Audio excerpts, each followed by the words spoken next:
27 years ago, an entire class of young students vanished during a school trip, disappearing without a trace and leaving their families devastated. Authorities suspected the male teacher who had disappeared with them was involved, but with no bodies found and few leads to follow, the investigation eventually went cold. Yet through all these years, one desperate mother never gave up hope, clinging to the small chance that her daughter was still out there somewhere. Then one day, while looking through old photographs, she noticed a crucial detail that everyone had overlooked, a detail that would change the entire case and shock everyone involved in ways no one could have imagined. Before we dive into this shocking story, let us know where you're watching from today. And if you like this video, don't forget to subscribe. Laura Calloway's devastation. Laura Calloway woke up on the morning of September 28, 2023, with a heavy heart. The gray, cloudy sky outside her window mirrored her somber mood.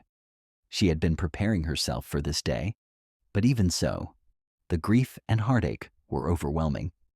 It was exactly 27 years since her daughter Rory had disappeared. Slowly, Laura rose from her bed and made her way to the dressing table.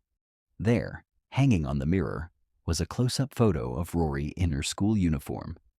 Laura gently took the photo in her hands, her eyes welling up with tears as she gazed at her daughter's smiling face. "Oh, Rory," she whispered, her voice cracking with emotion. But Laura quickly took a deep breath, steeling herself against the wave of sorrow threatening to engulf her. She had endured the worst of times over the past 27 years, and she knew she had to stay strong. After washing her face and getting dressed, Laura checked her phone. There was a text from her best friend, Helen Carter. "You're not alone in this. All of us still remember. If you need company, come over to my place anytime." Helen was also a mother of one of the vanished children. Laura felt a small comfort knowing that she wasn't alone in her grief. She replied to Helen's message, asking if it would be okay to come over right then. Helen's response was immediate and welcoming. Before leaving, Laura went to the kitchen and gathered a few packets of Earl Grey lavender tea and a jar of cookies from her collection. The thought of arriving empty-handed at her friend's house didn't sit well with her, even after all these years of friendship. As Laura stepped out of her house and began the short walk to Helen's, she couldn't help but reflect on the loneliness she had experienced since losing her husband. Helen had become one of the few people who truly understood her pain and had been there for her through the darkest times. The neighborhood was quiet as Laura made her way down the familiar streets. The houses looked much the same as they had 27 years ago, a stark contrast to how much her life had changed. As she approached Helen's house just a few blocks from her own, she saw the front door open before she even had a chance to knock. Helen greeted her with a warm, understanding smile and enveloped her in a comforting hug. "Come in, dear," she said softly, ushering Laura inside. Laura handed Helen the cookie jar and tea packets as they made their way to the kitchen. Helen busied herself with boiling water for the tea, while Laura settled onto the living room sofa. The familiar surroundings of Helen's home provided a small measure of comfort on this difficult day. As they waited for the water to boil, Helen turned to Laura and asked gently, "How are you doing?" Laura sighed, her eyes downcast. "I'm trying to hold up. You know how it is. This day is always the hardest." She paused, gathering her thoughts. "Even though I've learned to live with it, the past still haunts me, especially today." Helen nodded in understanding. "It's the same for me," she admitted. "Remember, I completed my therapy last year. While I've accepted the past and tried to rein in all the what-ifs that would eat me alive, I can't deny that this day is especially hard.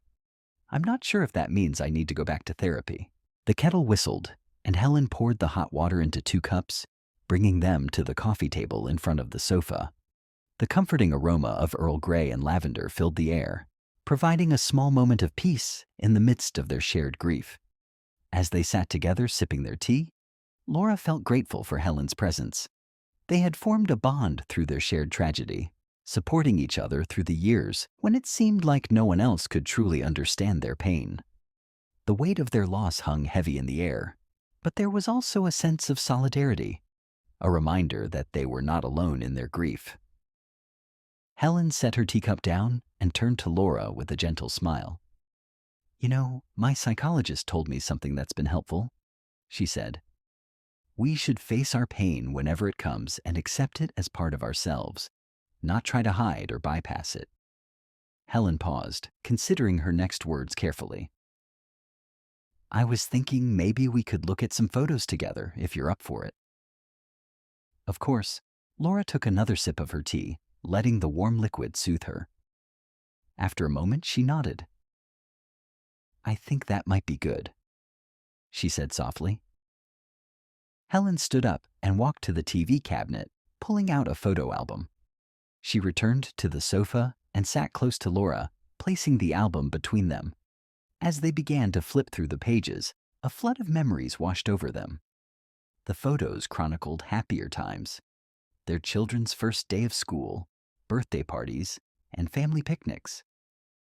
Laura and Helen found themselves sharing stories and reminiscing about the past, their voices a mixture of laughter and tears. "Do you remember when Rory and Sally first started at that school?" Laura asked, pointing to a picture of the two girls in their uniforms. Helen nodded, a wistful smile on her face. "Grade 5, wasn't it? The school had only been open for 2 years at that point." "That's right," Laura confirmed. "I remember how small the class was at first, just 6 students. But by the end of that year, it had grown to 15. The school really put a lot of effort into marketing, didn't they?" "All those discounted fees to attract parents," Helen mused. They continued to flip through the album. Suddenly, Laura's eye was drawn to a photo she had never seen before. It showed Rory and Sally, along with some of their classmates, working on a science project during the school science fair. The children's faces were alight with enthusiasm, completely unaware of the tragedy that would befall them. "This picture. It's beautiful," Laura said, her voice barely above a whisper. "Where did you get it from?" Helen looked at the photo and explained, "I received it from the police a few months ago.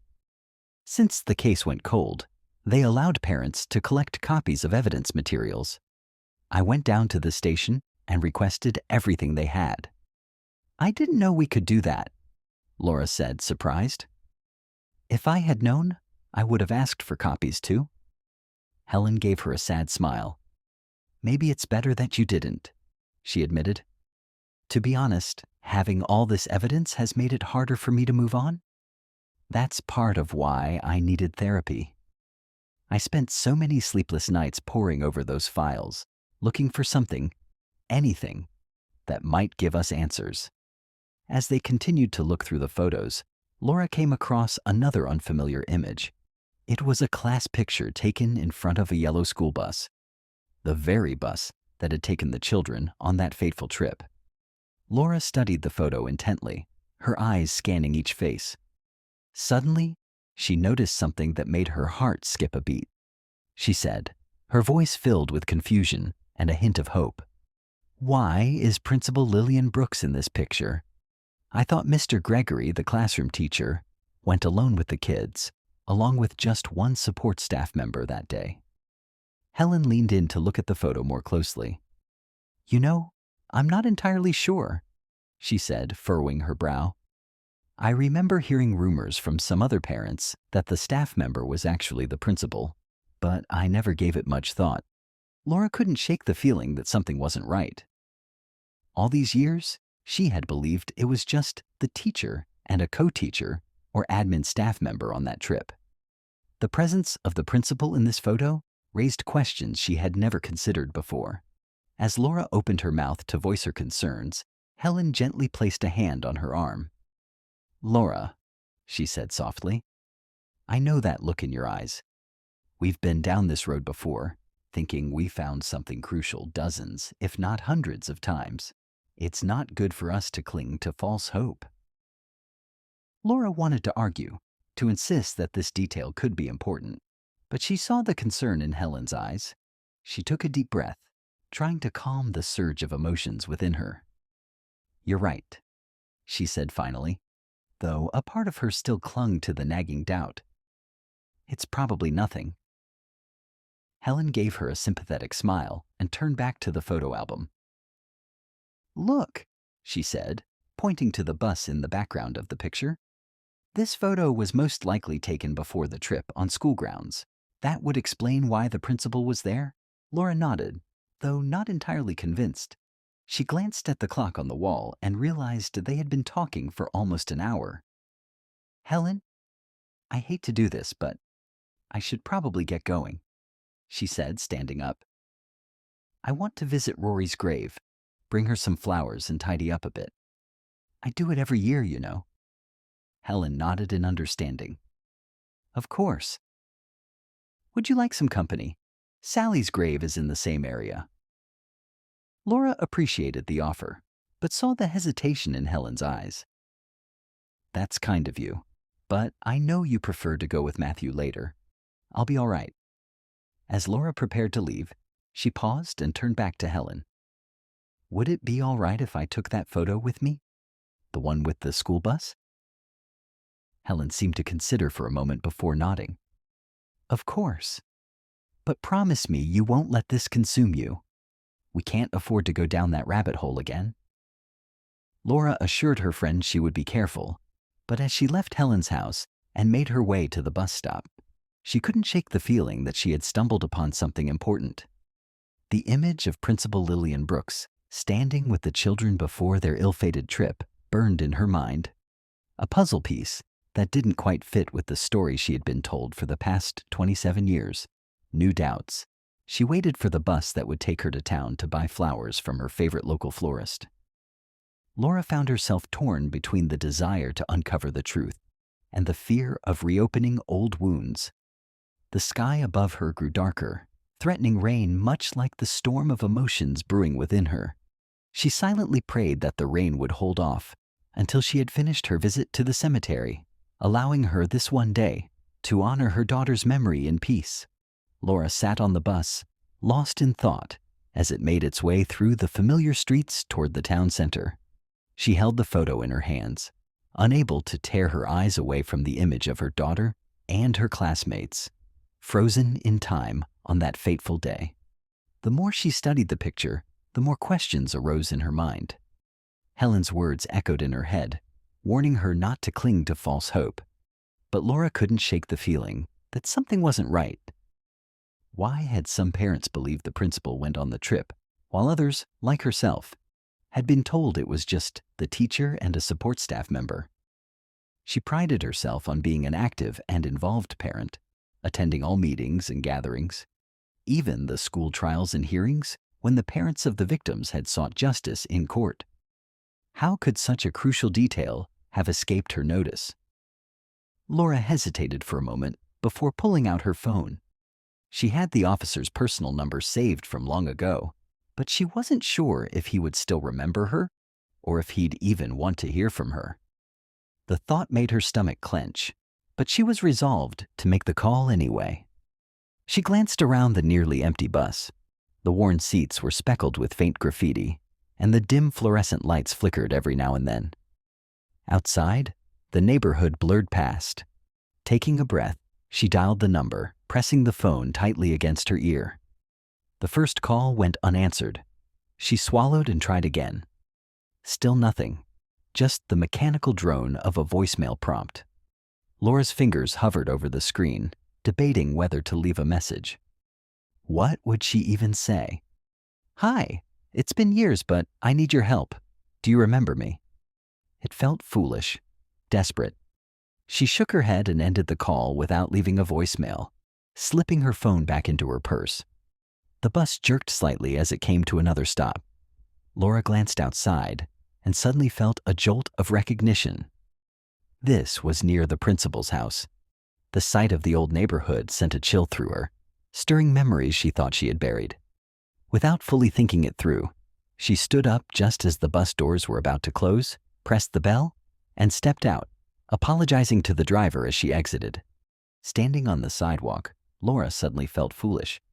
She had no idea if the principal was home, or even if she still lived at the same address after all these years. She vaguely remembered the street, but couldn't recall the exact house number. Checking the bus timetable at the stop, she saw that the next bus wouldn't arrive for another 20 minutes. Well, she muttered to herself, I might as well try while I'm here. Laura began walking down the street, her eyes scanning the houses for anything familiar. The neighborhood had changed over the years, with some houses renovated and others showing signs of age. After several minutes of wandering, she found herself in front of a house that stirred a faint memory. She stood on the sidewalk, studying the property. The garden was well maintained, with neatly trimmed hedges and colorful flower beds. A car was parked in the driveway, but Laura couldn't be sure if it belonged to Principal Brooks or if she even still lived there. As she hesitated on the sidewalk, Laura realized that she had never truly spoken to Principal Brooks outside of a few brief encounters.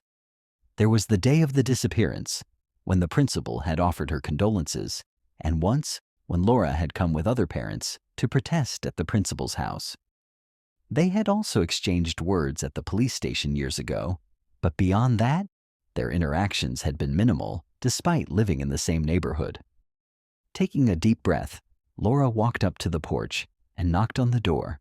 She waited, her heart pounding, but there was no answer from inside.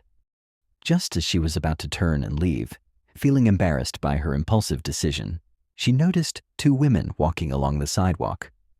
One of them appeared to be in her mid-30s, while the other was older, closer to Laura's age.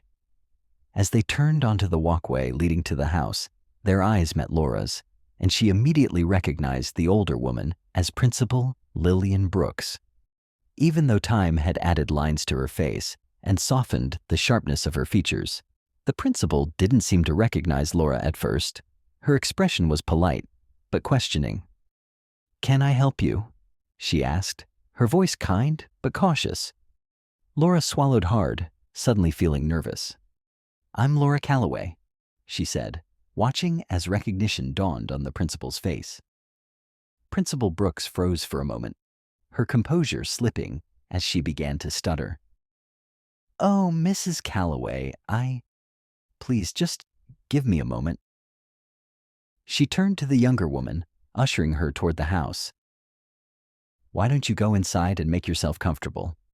I'll be right there." As the principal fumbled with her keys to unlock the door, Laura's mind raced. She knew the principal had no children, so who was this younger woman? Was she interrupting something important? Once the younger woman was inside, Principal Brooks followed her inside as well. Laura saw as she switched on the lights of the house. Laura decided to approach closer to the doorway, waiting at the threshold. She debated whether she should call out or wait, but as the minutes stretched on, impatience crept in. The house was eerily quiet, except for the faintest murmur of voices in the distance. After a beat, she raised her hand and knocked again, even though the door was still slightly ajar. Then suddenly the door swung open wider. Lillian reappeared in a rush, wiping her hands dry on the sides of her blouse, as if she had just finished washing them. "I'm so sorry for the wait," she said, forcing a small chuckle. Forgive me, but your name, it sounds familiar, but I can't quite place it." Laura inhaled deeply before answering. "I'm Rory Calloway's mother," she said, watching the woman's reaction closely. "My daughter was in the grade 5 class of 1996. She vanished during the school trip." The principal's face paled, and she struggled to maintain her smile. Laura couldn't help but notice how nervous the principal seemed. Her eyes darted between Laura and the woman inside.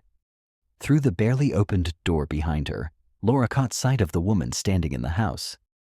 She wasn't part of the conversation yet. She lingered in the background, as if she was watching, listening. Principal Brooks cleared her throat, trying to regain her composure. "Mrs. Calloway, I'm no longer the school principal, you see. I took early retirement some years ago. May I ask why you're here?" Laura paused for a moment before deciding to be direct. "I have a question about the day of the school trip. she said.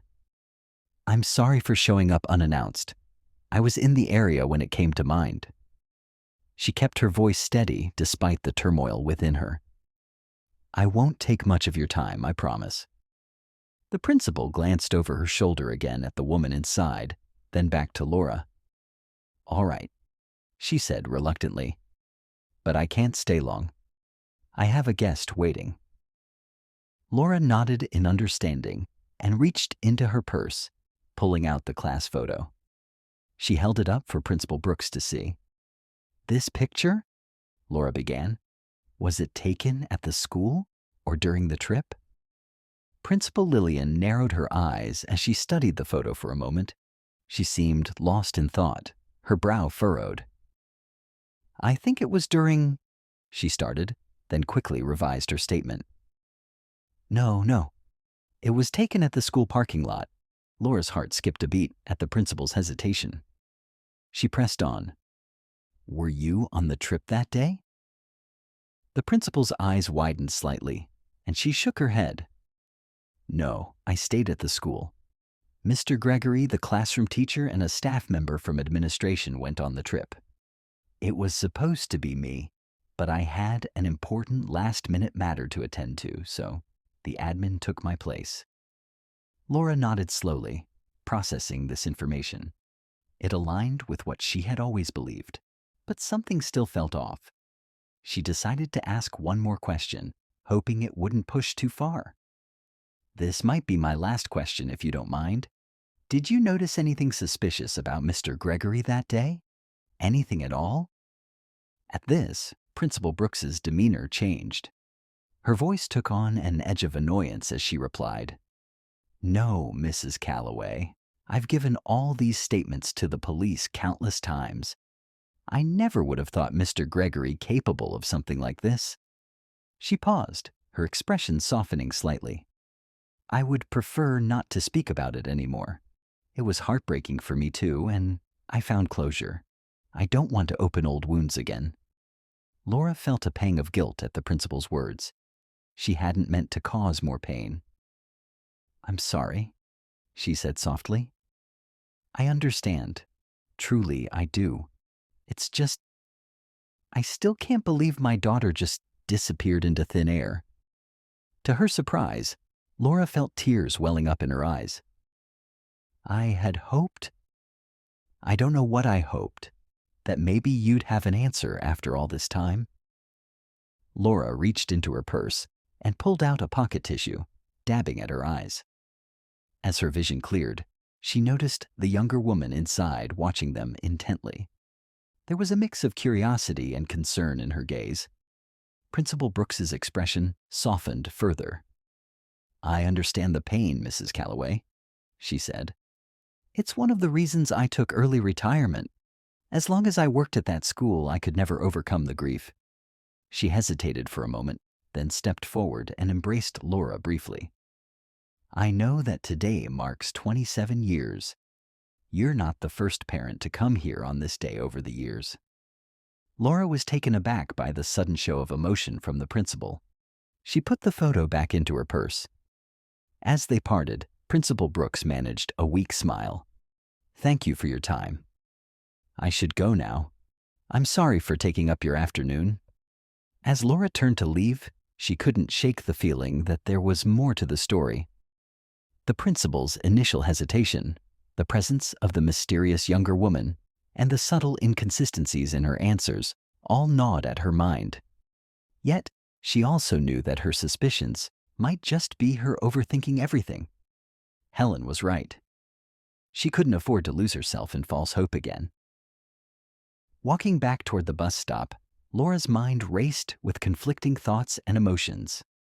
The rain that had been threatening all day finally began to fall, matching her somber mood. As she reached the shelter of the bus stop, she pulled out her phone and stared at it, wondering if she should try to contact the police officer who had been assigned to the case once again. But before Laura could make up her mind, the bus arrived. She stepped on board and settled into a seat by the window. As the bus pulled away from the curb, she clutched the photo tightly to her chest. The rain continued to pour in a steady rhythm against the pavement outside. Though at least the wind had settled, Laura sat on the bus, her mind whirling with thoughts and questions. The encounter with Principal Brooks had left her with more doubts than answers, and she couldn't shake the feeling that something wasn't right. As the bus made its way through the rain-slicked streets, Laura let out a sigh and pulled out her phone, hoping for a notification or a missed call. Anything. But the screen remained blank. No reply from the police officer. Laura's stop came into view, and she disembarked, stepping out into the light drizzle. The florist shop was just down the street, its colorful display of flowers a stark contrast to the gray day. As she approached, Laura paused under the awning of a nearby shop, hoping the rain would let up. She hesitated, debating whether to call again. Would it make a difference after her conversation with the principal? She doubted it. She'd probably just hear what she already knew. With a quiet sigh, she slipped the phone back into her bag. Maybe Helen was right, she thought. Maybe I'm just reopening old wounds for nothing. But no matter how much she tried to push it aside, the image of the young woman at Principal Brooks's house and the principal's nervous behavior kept nagging at her. Something about it didn't sit right. Deciding she had waited long enough, Laura took a deep breath and made a run for the florist shop, holding her purse over her head as a makeshift umbrella. The cold rain clung to her skin, seeping through the fabric of her clothes, but she barely noticed. She just had to cross the street. Getting a little wet wouldn't matter. Reaching the shop, she pushed the door open, and the soft chime of the bell overhead announced her arrival. The shift from the chilly rain to the warm, fragrant air inside was immediate. The scent of fresh flowers enveloped her in a soothing blend of roses, lilies, and eucalyptus. "Mrs. Calloway," the florist said, recognizing her, "I was wondering if we'd see you today." Laura managed a small smile in return. "Hello, Sarah. Yes, I'm here for my usual order." As Sarah began to gather the flowers Laura typically chose for Rory's grave, Laura found herself scanning the shop's selection. The variety seemed less extensive than in previous years, and she couldn't help but feel a twinge of disappointment. "Mrs. Calloway, I'm sorry," Sarah explained apologetically. "We don't have as much variety this year. The weather's been unpredictable, and it's affected our suppliers." Laura nodded in understanding. "That's all right, Sarah. I'm sure we can still put together something beautiful for Rory." As Sarah continued to gather flowers, the bell above the door chimed again. Laura turned to see Helen and her husband Matthew entering the shop. Their eyes met, and for a moment, Laura saw surprise and then concern flash across Helen's face. "Laura," Helen said, approaching her friend. "I thought you'd have gone to the florist earlier. Is everything all right?"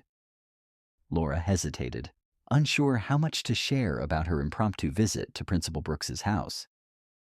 I got a bit sidetracked," she said finally. "But it's good to see you both again." Matthew shook Laura's hand warmly. "It's good to see you too, Laura. How are you holding up?" Before Laura could answer, Sarah returned with an armful of flowers. "Here you are, Mrs. Calloway," she said. "Would you like to arrange them yourself, as usual?" Laura nodded, grateful for the distraction. "Yes, thank you, Sarah. I'll do that." As Laura began to arrange the flowers, carefully selecting each stem and placing them with care, Helen and Matthew chose their own bouquet for Sally's grave. The shop was quiet, except for the soft rustling of paper and the occasional murmur of conversation between the couple. Laura found herself lost in thought as she worked, her hands moving almost of their own accord as she created a beautiful arrangement. The familiar task was soothing, allowing her mind to wander back to her encounter with Principal Brooks. Should she tell Helen about it? Would her friend understand her suspicions? Or would she think Laura was grasping at straws again? As Laura finished tying a ribbon around the bouquet, she glanced up to see Helen watching her with a mixture of affection and concern. "That's beautiful, Laura," Helen said softly. Rory would have loved it. Laura felt tears prick at her eyes at the mention of her daughter's name. Thank you, she managed to say, her voice catching. I hope so. The three of them made their way to the counter to pay for their flowers. As Sarah wrapped Helen's bouquet, Laura found herself studying her friend's face. There was a sadness there, a weight of grief that Laura recognized all too well. But there was also a calmness, a sense of acceptance that Laura envied. Suddenly, Laura felt the weight of her thoughts and found it hard to keep silent. She leaned into Helen, her voice low. Helen, there's something I need to tell you about today. Helen turned to her, curiosity and concern mingling in her eyes. What is it, Laura? Laura took a deep breath, steeling herself. After I left your house, I went to see Principal Brooks. Helen's eyes widened in surprise. You did what? Why? Before Laura could explain, Sarah handed them their wrapped bouquets. Here you are, ladies, she said kindly. I hope these bring you some comfort today. Laura and Helen thanked her, and as they turned to leave the shop, Laura could feel the weight of Helen's questioning gaze. She knew she owed her friend an explanation, but she wasn't sure how to put her suspicions into words without sounding like she was chasing ghosts. Outside, the rain had finally stopped, leaving behind a fresh, clean scent in the air.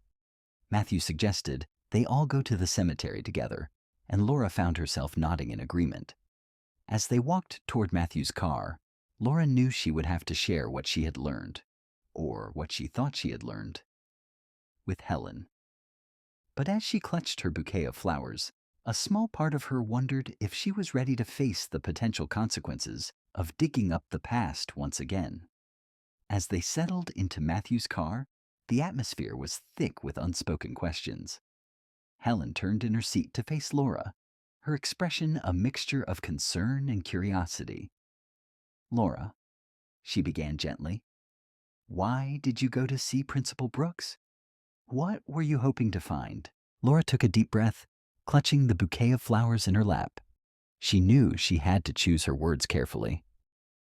I couldn't shake the feeling that something wasn't right about that class photo, the one with the school bus. Helen's brow furrowed. The one we looked at earlier? What about it? I asked her about it, and she said it was taken at the school before the trip, Laura explained. But at first, she said it was during. Then she quickly corrected herself and said it was before. Don't you find that strange? It felt like she was hiding something. Helen and Matthew exchanged a look that Laura couldn't quite decipher. After a moment of silence, Helen spoke, her voice gentle but firm. Laura, I understand the need to find answers. Believe me, I do. But we've been down this road before. Remember 3 years ago when you thought you'd found a connection between the bus driver and that cold case in Oregon? Laura felt a flush of embarrassment at the memory. She had spent weeks convinced she'd uncovered a vital clue, only to have it lead nowhere. This is different, she insisted, though a small part of her wondered if she was trying to convince herself as much as her friends. The car fell silent as they drove through the familiar streets toward the cemetery. Laura stared out the window, watching as the town gave way to more rural surroundings. The sky was clearing, patches of blue appearing between the clouds. As they approached the cemetery gates, Matthew broke the silence. Laura, we care about you. We don't want to see you get hurt again by false hope. Laura nodded, feeling a lump form in her throat. I know, she said softly. It's just, I can't help the feelings. Rory and Sally and all the others deserve more than just acceptance. They deserve the truth. Helen reached back and squeezed Laura's hand. They do, she agreed. But sometimes the truth is that we may never know everything. And that's something we have to learn to live with. Matthew parked the car. Laura felt a mix of emotions washing over her. The familiar grief, the persistent hope, and now a new feeling of determination. She knew her friends meant well, but she couldn't shake the feeling that her encounter with Principal Brooks had opened a door that had long been closed. They stepped out into the cool, damp air. The scent of freshly turned earth lingered as they made their way through the cemetery. The rain had stopped, leaving behind a quiet, almost eerie stillness. Their footsteps were muffled by the soft ground as they walked toward Rory and Sally's graves. Close, though not side by side, but still near enough that Helen and Laura had arranged them together as a small comfort in their shared grief. The cemetery encounter. Laura approached Rory's tombstone first, her heart heavy as she knelt down, placing the bouquet of flowers gently at its base.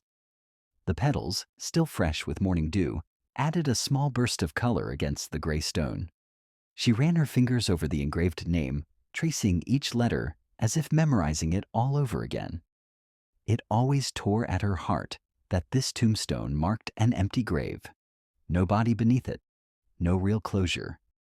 They had needed somewhere to direct their grief, somewhere tangible to visit. But the absence of Rory's remains haunted her. This stone monument was both a comfort and a cruel reminder of all they didn't know.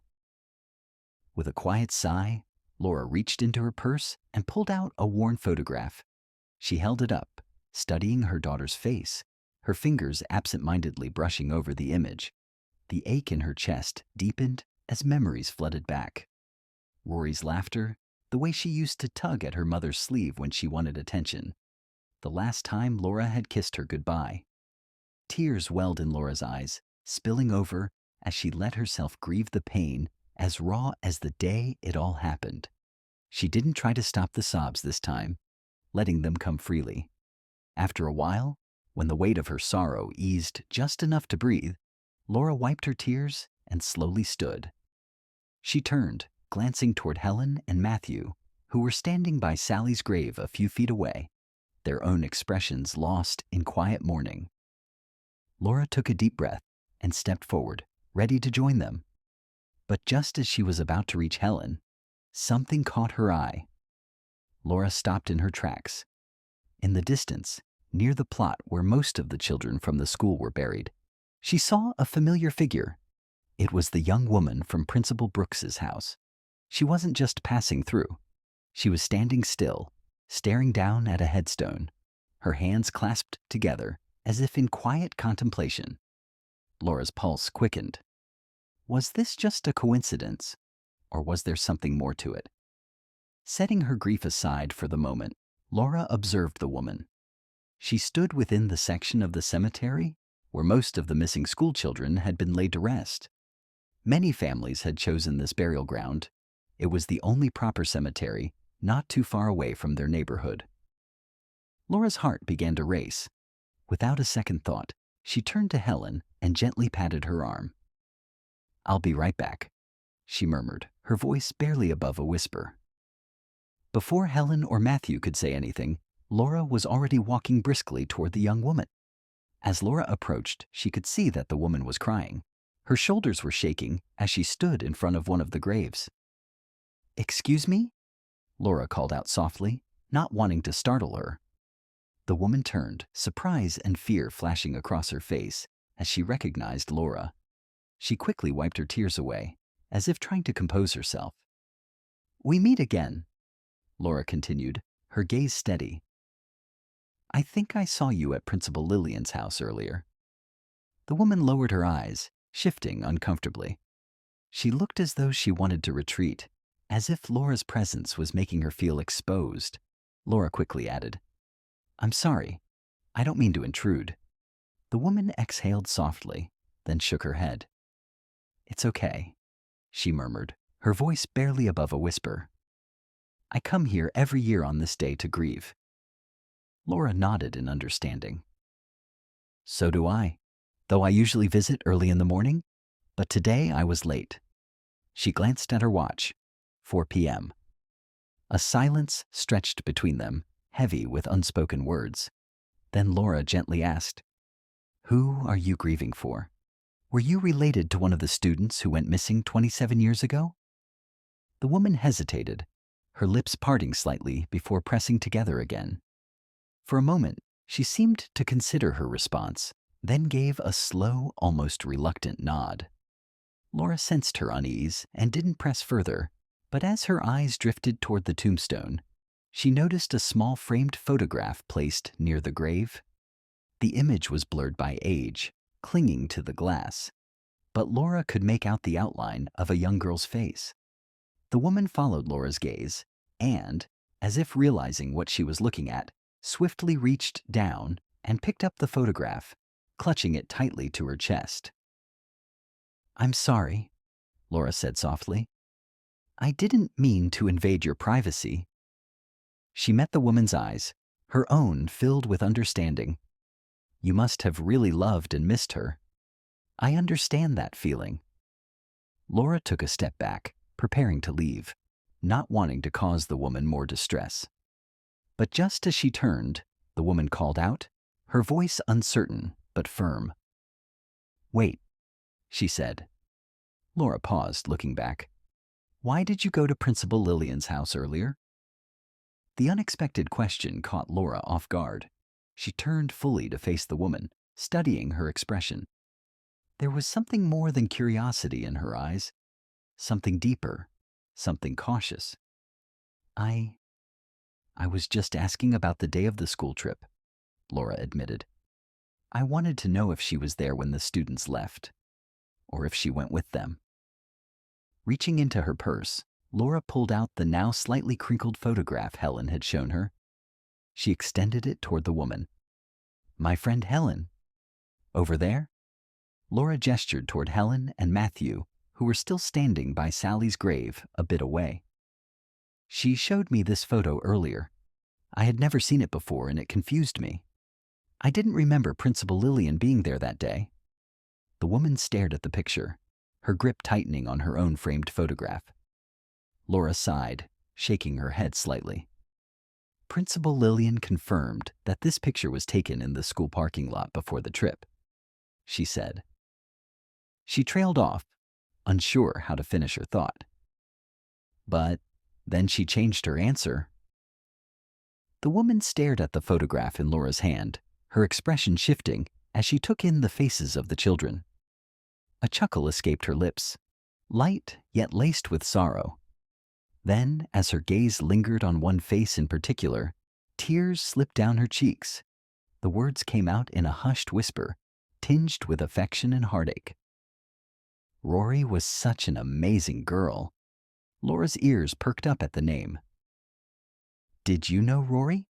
she asked, unable to hide the urgency in her voice.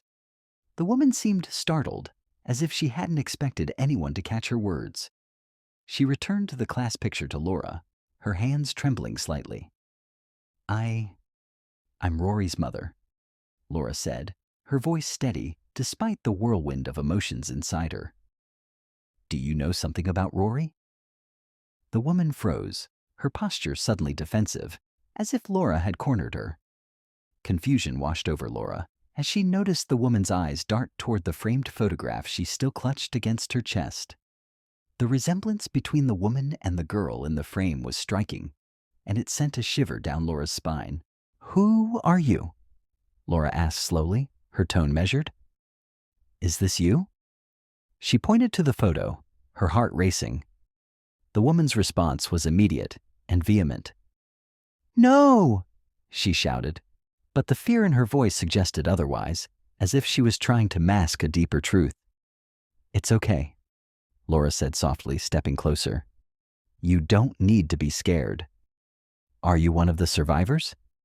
The woman shook her head quickly, panic flashing in her eyes. But the speed of her denial only reinforced Laura's suspicions. It felt like another lie. "I think you're mistaken. That's not me," the woman insisted, but Laura could see the conflict in her gaze. "No," Laura replied, her voice firm yet compassionate. "You know it is you. It's 100% you." The woman's shoulders slumped, and she looked defeated. "You don't want to know who I am," she murmured, her voice barely above a whisper. "It's better for everyone involved." "Please," Laura pleaded, desperation creeping into her words. For all these years, I've never been able to understand my daughter's disappearance. It's been eating me alive. I come here every year to honor her, and after a few months, the pain in my heart eases. But then this day comes around, and it's like a devil's cycle, an endless torment on my soul. Tears welled up in Laura's eyes as she stepped closer, her heart aching for answers. If you know anything, please tell me. The woman's eyes flickered with emotion. Laura pressed on, her voice growing steadier. Why were you at Principal Lillian's house earlier? You can't be her daughter. I know Lillian doesn't have a daughter. The question hung in the air, heavy with unspoken implications. The woman's breath caught in her throat, and for a moment, it felt like the world had paused. Both of them caught in a web of secrets and unspeakable truths. After a heavy pause, the woman finally relented, her voice barely above a whisper. You're right, she said. I'm one of the missing students. A survivor. Laura's heart raced, disbelief washing over her. What? She gasped, struggling to process the weight of the woman's words. The woman nodded. My name is Audrey Whitman. Recognition flooded over Laura. Audrey's name had been etched into the tombstone she had seen during countless visits. A haunting reminder of the tragedy. You were in my daughter's class? Laura murmured, trying to keep her reaction in check. Did your family know you were alive? Audrey shook her head, her expression heavy with pain. No. That's why I come to the graves later in the day. My parents always come in the morning. Laura nodded, recalling the times she had seen Audrey's parents at the cemetery, always at that same hour, their faces etched with grief. Why didn't you come back home? She asked gently, not wanting to pry, but unable to contain her curiosity. I'm too broken, Audrey replied, her voice trembling. It's a long story. Laura's heart ached for the young woman before her, burdened by a past she couldn't escape. You don't have to share it all with me, she said softly. But please, please, I'm begging you, turn yourself into the police. Give them your testimony and evidence. Audrey shook her head vehemently. No. The principal said I'd only hurt everyone. Dozens of realizations flooded through Laura at the mention of Principal Lillian Brooks. Lillian Brooks knew you were alive all this time? She whispered, hardly able to believe it. And she discouraged you? Audrey's voice cracked as she confessed. I trusted her. She was the only one who understood my pain. Laura felt a surge of anger and empathy. Audrey, living with pain and uncertainty is worse. You could help all of us by telling the truth. Audrey looked up, her eyes searching Laura's for sincerity. Really? Laura nodded fervently, her heart aching for both women's lost children. Yes, you'd be helping the victims' families. Please, Audrey. After a prolonged silence, the impact of Laura's words started to sink in. With shaking hands, Audrey took a deep breath and reached for her phone. I think you're right, she said. I've wrestled with this decision for a long time, but Lillian always discouraged me, and I believed she had her reasons. But seeing you here now, I'll call the police. Her voice gained strength. They waited for the officer to arrive. Laura's mind raced, desperation clawing at her throat. Audrey, do you know where my daughter Rory is? Audrey's expression shifted to one of sadness. She nodded slowly, her gaze heavy with unspoken sorrow. What do you mean? Laura pressed, her heart pounding in her chest. Where is she? Where did they take her? Just then, Helen and Matthew approached, their eyes scanning the area for Laura. The tension thickened as Audrey's fear intensified. The realization that another victim's family was near filled her with dread. Laura, what's going on? Helen asked, looking between her friend and the stranger. Who is this? Laura took a deep breath, trying to calm her racing thoughts. Helen, this is Audrey Whitman. She was on the bus that day. She's alive.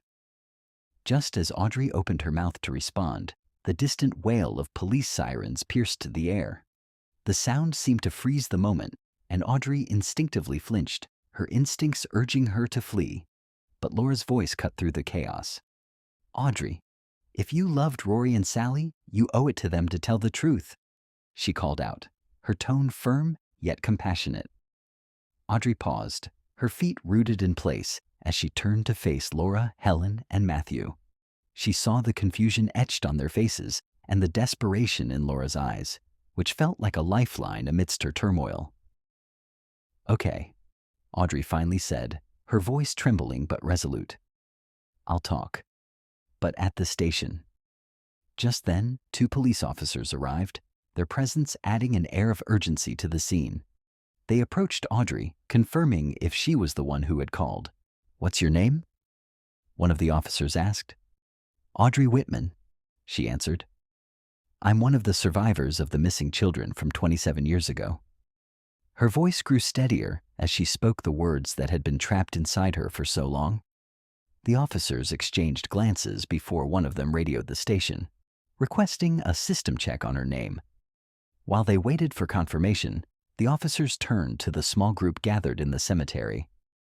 "We need everyone to come with us to the station," one officer said firmly.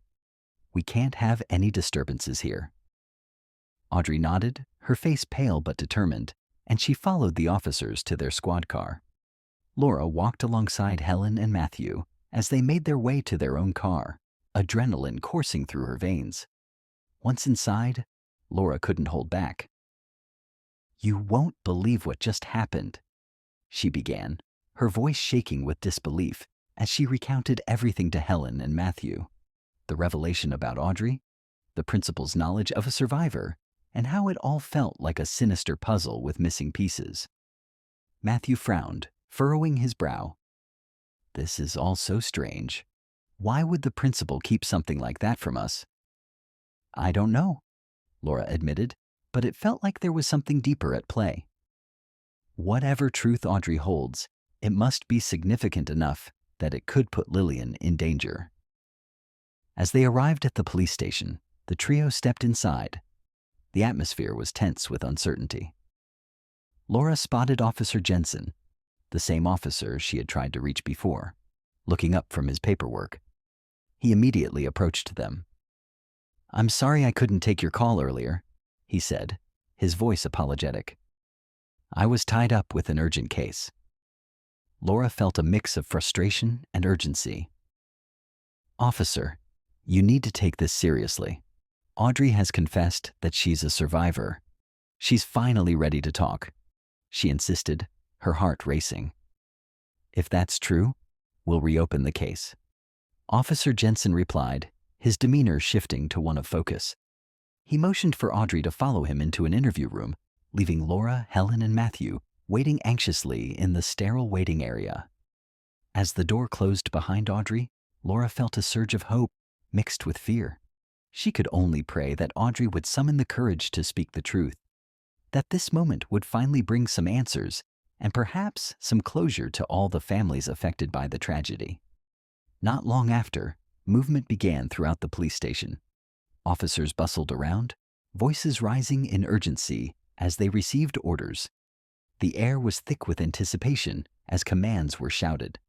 A unit was dispatched to Principal Lillian's house with an arrest notice. Hope flickered in Laura's chest, and she exchanged glances with Helen and Matthew. "This is it," Laura whispered. Audrey must have shared everything she knew with the officers. Then the sharp sound of police sirens sliced through the air. The unit departed, and the tension in the room grew palpable. Less than an hour later, the anticipation turned into reality as officers returned, leading a handcuffed Principal Lillian into the police station. She walked with her head down, the weight of her circumstances evident in her slumped shoulders. Principal Brooks muttered, "I'm sorry," as she locked eyes with Laura, Helen, and Matthew. Her voice was barely above a whisper. The officers pushed her forward with unwavering authority, guiding her toward the booking area. Hours crawled by as Laura, Helen, and Matthew sat in anxious silence, each lost in their thoughts about what had just unfolded. Then they saw an officer enter the room where Audrey was being questioned. Laura leaned in close, straining to catch snippets of the muffled conversation. She heard the officer mention something about Lillian Brooks's statement being ready, and that she had confessed the whole truth. Before long, the officer emerged from the room and beckoned Laura, Helen, and Matthew to join him. Their hearts raced as they followed him into the interrogation room where Audrey sat, her expression a mixture of relief and apprehension. Inside, the atmosphere felt charged with urgency. The officer wasted no time in laying out the details of the case. Principal Brooks has confessed during her interrogation, he began, his voice steady but somber. She was the one who organized the entire class trip.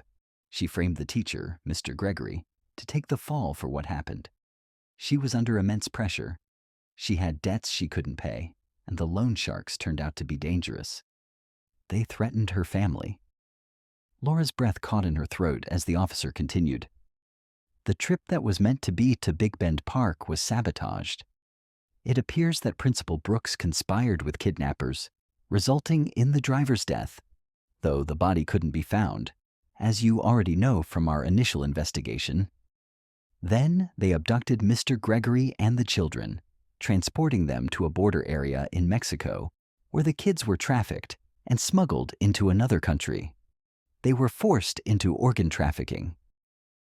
Laura's heart sank as the officer paused, his face crossing to a grim expression. This may be hard to hear, but I need to tell you the whole truth. The female students were targeted for various forms of exploitation by Mexican gangsters, he continued, his voice barely above a whisper. The male students, he paused, swallowing hard. They were sold overseas for child labor. The weight of his words hung in the air, heavy and suffocating. Laura felt her stomach twist in knots as the horrifying reality of the situation sank in. She glanced at Helen and Matthew, who looked equally stunned, their faces pale as they processed the terrible revelations. Audrey sat in the room, her eyes cast downward. Suddenly, she spoke up to Laura and Helen, her voice barely above a whisper. I was the only one who made it out alive, she said, trembling under the weight of her memories. 12 years ago, I managed to escape from the man who had purchased me and forced me into exploitation. Even after getting away, I was too traumatized and mentally destroyed to face my parents. Her gaze flickered to Laura and Matthew, a mix of shame and pain etched on her face. That's when I somehow connected with Principal Brooks. She helped me build a new life, paid for my apartment, and covered my living expenses. But in return, I couldn't tell anyone the truth, she said. She said it would only add to the distress of the victims' families. Laura's heart raced as she processed Audrey's words. She couldn't fathom the emotional manipulation that had kept Audrey silent for so long. What about the other children? Laura asked, desperation creeping into her tone. Did anyone else survive? My Rory? Audrey shook her head slowly, her voice barely above a whisper. I honestly don't know about the others. We were mostly split up, but I remember Rory and Sally didn't make it. A sharp intake of breath escaped Laura. Rory? She repeated, eyes glistening. Audrey nodded. Rory? She died the day of the kidnapping, from an overdose they gave her. Sally was next. They didn't get the dosage right for her either. At those words, Laura and Helen broke down in tears. Their grief crashed over them like a tidal wave. Audrey felt a pang of guilt, her heart aching for the pain she had unwittingly stirred. I'm so sorry, she murmured, her voice cracking. This is what I feared the most. Laura wiped away her tears and shook her head firmly. No, Audrey, you did the right thing. This is painful, yes, but we finally have closure. We can start healing now, she said, looking directly at Audrey. Thank you for telling the truth. You've given us all a chance at closure. The police, having listened intently, spoke up. With this new evidence, we can reopen the case. one officer said. Thanks to you, Audrey, we might be able to locate some of the other missing children.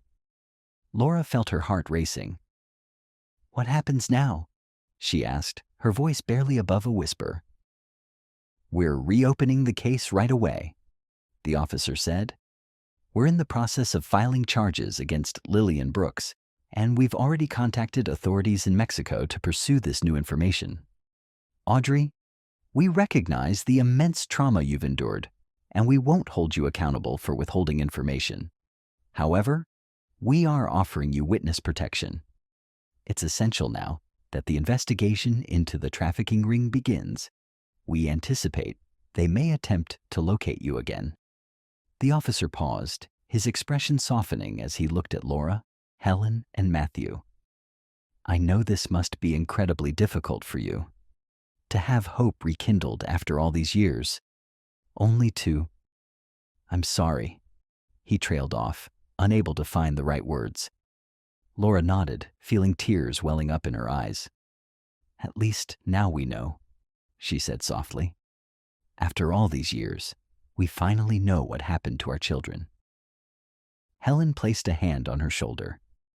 Now we can honor their memories and make sure those responsible are held accountable.